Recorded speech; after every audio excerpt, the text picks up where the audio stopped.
বিবি আসিয়া।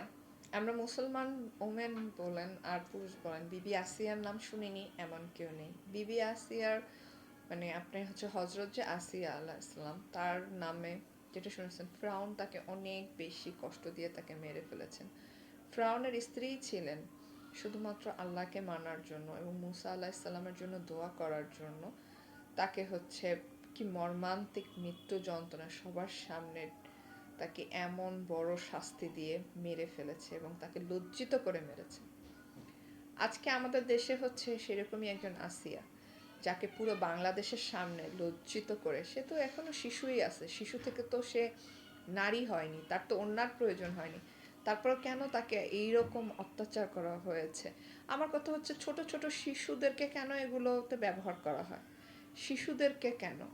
আপনার মন চাচ্ছে আপনি 4টা বিয়ে করেন, 5টা বিয়ে করেন, আপনি হচ্ছেন টাকা খরচ করে বিভিন্ন ধরনের ব্যবসায়ী নারী আছে তাদের ওখানে যান, আপনি কেন ছোট শিশুদের ওপরে ওদের জীবনটা কেন নষ্ট করে দেন? এই অধিকার কে দিয়েছে? আর এটার বিচার কেন 180 দিন লাগবে?